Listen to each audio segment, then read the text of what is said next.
নমস্কার বন্ধুরা, আশা করি তোমরা সকলে ভালো আছো আর সুস্থ আছো। যে যেখান থেকেই আমার এই ভিডিওটি দেখছো তোমাদের সকলকে জানাই অনেক অনেক ভালোবাসা আর শুভকামনা।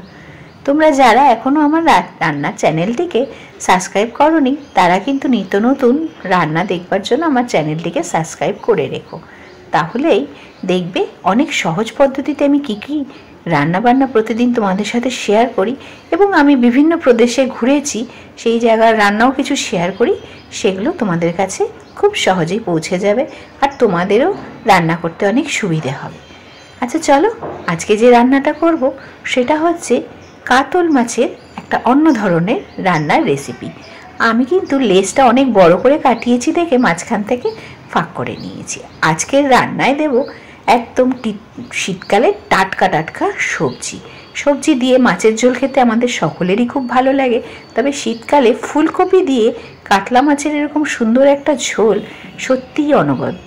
এটা ভাত আর রুটি যে কোনো দুটোর সাথেই কিন্তু দারুণ যায়। এটা আমি হলপ করে তোমাদেরকে বলছি, তাই আজকে আবারও বানিয়ে নিলাম এবং সবজিগুলোও কেটে নিয়েছি। আলু, কাঁচা লঙ্কা, অর্ধেকটা টমেটো ফালি দিয়ে নিয়েছি আর এদিকে ফুলকপি। তবে ফুলকপিটা কিন্তু আমি একটু গরম জলে ভাপিয়ে নেব, এই 1 মিনিটের মতন, বেশি নয়। তবে তার মধ্যে অবশ্যই 1 চামচ লবণ দেব। এদিকে আমি প্রয়োজন অনুযায়ী মাছ নিয়ে নিয়েছি। মাছের পেটিগুলো বেশ সুন্দর কাটা হয়েছে বড় বড়, আর গাদা পিসগুলোও বেশ সুন্দর হয়েছে। তবে আমি একবারে যেহেতু ভুল করে প্লেটটা ছোট নিয়ে ফেলেছি, মাছ আন্দাজে দেখো এপাশ ওপাশ থেকে পড়ে যাচ্ছে, তাই খুব সমস্যা হচ্ছিল হলুদ লবণ মাখাতে। হলুদ লবণ মাখিয়ে আমি 5 মিনিটের মতন রেখে দিলাম। আর এদিকে তেলটাও গরম হয়ে উঠেছে কড়াইতে। এক এক করে মাছগুলোকে আমি ভেজে নেব। অনেকগুলো মাছ একসাথে নেওয়া হয়েছে তো, তাই অল্প অল্প করে ভাজবো। আর মাছ সর্বদাই আমি একটু, বিশেষ করে টাটকা মাছ আমি একটু কম ভাজি। এই যে দেখো আমার এইবারের মাছগুলো কিন্তু ভাজা হয়ে গেছে, আর পেটিগুলো কত বড় বড়। চলো, পুরো মাছ ভাজাই আমার প্রায় কমপ্লিট। আর ওই দিকে এখন আমি একটু মশলাটাও করে নিচ্ছি, কারণ একসাথে সব কাজ কিন্তু আমাদের করে নিতে হবে। আর এই দিকে দেখো মিক্সার জারের মধ্যে আমি আদা বাটা দিয়ে দিলাম 1 চামচ, তার সাথে 1 চামচ ধনের গুঁড়ো আর 1 চামচ জিরের গুঁড়ো দিয়ে দিয়েছি। এর সাথে দেব কয়েকটা কাঁচা লঙ্কা, যদি না দিতে চাও তোমরা গোলমরিচও দিতে পারো, আমি কিন্তু দেই, ভালোই লাগে সেটা খেতে। তবে আজকে আমি গোলমরিচ না দিয়ে 2টো কাঁচা লঙ্কা দিয়েছি। লঙ্কাগুলো ভীষণ ঝাল, তাই আমি 2টো দিয়েছি। আর বাকি যে টমেটোটা ছিল, একটা গোটা টমেটো, সেটাও দিয়ে দিলাম মশলাটার মধ্যে।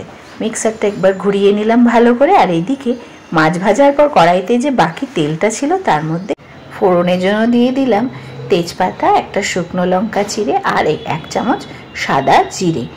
ফোড়নটা চড়বড় করে ওঠার পরে এর মধ্যে দিয়ে দিলাম আরও 2টো কাঁচা লঙ্কা আর একটু কুচিয়ে রেখেছিলাম যে টমেটোটা, সেই টমেটোটা, মানে অর্ধেকটা টমেটো।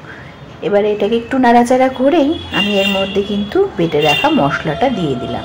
আর সামান্য একটু লবণ দিতে হবে এর মধ্যে, কারণ মাছ ভাজার তেল তো, একটু নোনতা এমনি হয়ে আছে, বুঝে শুনে মাছ আমি দেবো। আর ওই যে বললাম ফুলকপিটা আমি 1 মিনিটের জন্য একটু গরম জলে ভাপিয়ে নিয়েছি লবণ দিয়ে। আর দেখো কেমন নোংরা বেরিয়ে গেছে জলে। অবশ্যই ফুলকপি বাঁধাকপি একটু ভাপ দিয়ে নেবে, তাহলে পোকাগুলো চলে যাওয়ার, আর পোকা থাকার ভয় থাকে না, পোকাগুলো চলে যায়, বা স্প্রে করলে কিছু সেটাও নির্মূল হয়ে যায় সবজি থেকে। আমি সবসময় অবশ্য সব জিনিসই নিই বাজার থেকে আনার পরে জলে 1 মিনিট 2 মিনিট বা 15 মিনিটের জন্য, মাছ মাংস হলে 15 মিনিটের জন্য লবণ জলে ভিজিয়ে রাখি।